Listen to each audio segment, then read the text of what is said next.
Di dalam mazhab jumhur bahawasanya mana-mana anak yang lahir kurang daripada 6 bulan, dia tidak dibinkan kepada bapa atau bapaknya ataupun kepada suami yang berkahwin dengan ibunya. Dia anggap anak tidak sah taraf. Kita tahu ini pandangan jumhur. Daripada pandangan ini menyebabkan ramai apabila pandangan itu dilaksanakan dalam konteks moden. Contoh kena faham, konteks moden dan konteks lama berbeza. Pada zaman dulu, anak tu, kata kita apply dalam mazhab Syafi'i. Mazhab Syafi'i begitu straight. Jika dia tak berkahwin, dia memang tidak boleh dibinkan pada bapanya. Jika berkahwin atas pada 6 bulan, sekalipun anak tu telah hasil daripada perzinaan, tapi jika atas pada 6 bulan, dibinkan. Sebab itu dalam fatwa wilayah, sekalipun anak zina, tapi kalau atas pada 6 bulan, dibinkan. Dia soal 6 bulan bagi mereka. Dalam mazhab Syafi'i dia straight. Sebab itu bapa biologi boleh berkahwin dengan anak zina. Dalam mazhab Syafi'i. Kerana dia menganggap tidak ada apa-apa hubungan antara bapa dengan anak zinanya. Which is pandangan itu dengan tidak didiskusikan panas oleh mazhab-mazhab yang lain. Antaranya mereka menolak pandangan itu kerana bagaimana anak susuan saja tak boleh kahwin, bagaimana anak biologi nak dikahwin hanya kerana soal dia anak zina. Tak apa, itu siapa yang mempelajari boleh melihat, sehingga Al-Imam Omar Jarullah Zamakhsyari membuat syair dia yang mengkritik pandangan itu. Tapi hasil dapatnya apa? Hasil lebih daripada 500,000 rakyat Malaysia bin Abdullah. Bila bin Abdullah, apa berlaku? Berlakunya bila dia pergi sekolah, orang tahu ni anak tak elok, kata orang. Mak dia akan malu.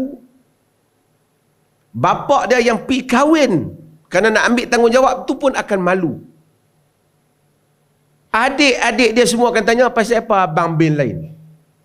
Kalau mereka ada rumah tangga 50 tahun bapak tu walaupun soleh, berubah, bertaubat, akan dianggap sebagai bapak kotor.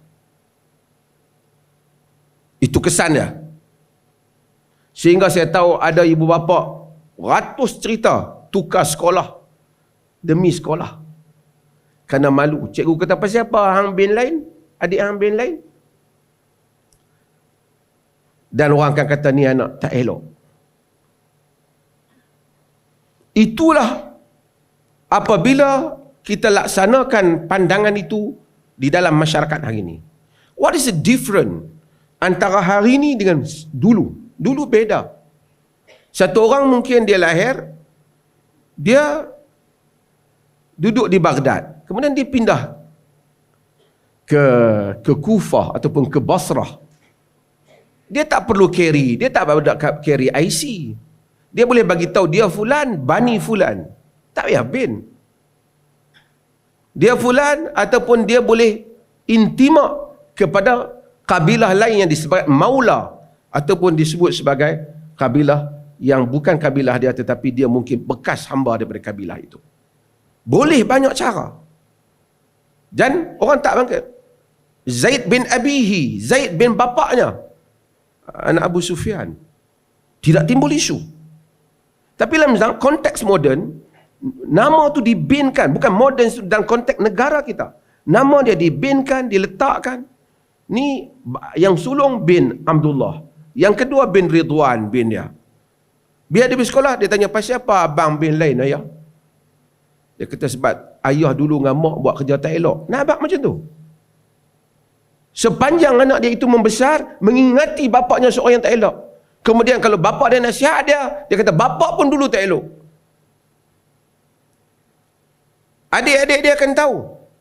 Sepanjang keluarga, lelaki yang cuba bertanggungjawab berkahwin dengan perempuan berkenaan, menanggung risiko. Kalau dia tahu macam tu, lebih baik dia jangan kahwin, biar dia lari. Perempuan tu tanggung seorang. Kalau dia kahwin, dia tanggung risiko. Kita tidak memilih pandangan itu.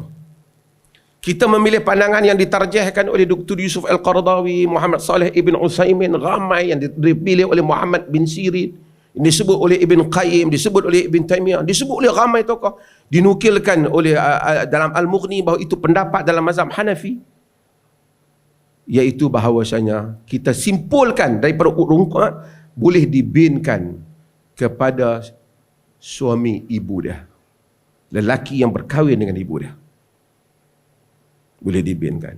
Hasilnya kita menyelamatkan lebih daripada 1,5 juta orang dalam keadaan malu, diruntuh. Mereka kata ni hukuman pada dia pasal berzina. Adakah hukuman itu telah berkesan orang tak berzina? Bukan you hukum bapa dia, you hukum dia, anak tu. Saya bukan menghina pandangan itu, tapi pelaksanaan pandangan itu dalam konteks kita mempunyai kesan yang berbeza dalam konteks zaman Al-Imam Syafi'i, zaman Imam Ahmad mengeluarkan pandangannya. Sebab itu ramai orang datang cuba berdaftar di Perlis dan kena ikut proses lah. Boleh berdaftar. Kena ikut proses, kena ambil mustatim. Maksud dia boleh kahwin. Saya kadang-kadang guna simple hujah yang digunakan oleh para fuqaha. Pasal apa tak boleh bin kepada bapa dia? Kata sebab dia kata tidak ada perkahwinan. Okey. Boleh tak bin pada mak dia? Mak dia boleh. Mak dia apa perkahwinan? Mak dia seorang-seorang tak boleh ada anak. Kenapa boleh bin pada mak, tak boleh bin pada bapa? Oh, sebab yang tu memang mak dia betul lah. Tapi kalau mak dia seorang-seorang tak ada anak tu. Ibn Qayyim kata ini sejelas-jelas qiyas. Kamu benarkan bin mak dia, kenapa kamu tak benarkan bin bapa dia? Kalau tidak kamu kata anak ni bin siapa-siapa pun tak boleh. Itu sejelas-jelas qiyas. Dan tak apalah, ini argument tuan-tuan boleh tengok, baca dalam artikel-artikel kita dalam hal ini. Ini membantu isteri daripada malu. Kalau benda ni tak ada tuan-tuan, lelaki yang berzina dengan satu orang perempuan, perempuan tu mengandung, dia akan lari. Kenapa? Dia tahu kalau dia kahwin, sepanjang hayat dia malu. Sedangkan kalau lelaki tu kahwin, sebenarnya dia nak bertanggungjawab lah. Bila dia bertanggungjawab, dia dihukum sepanjang hayat dia.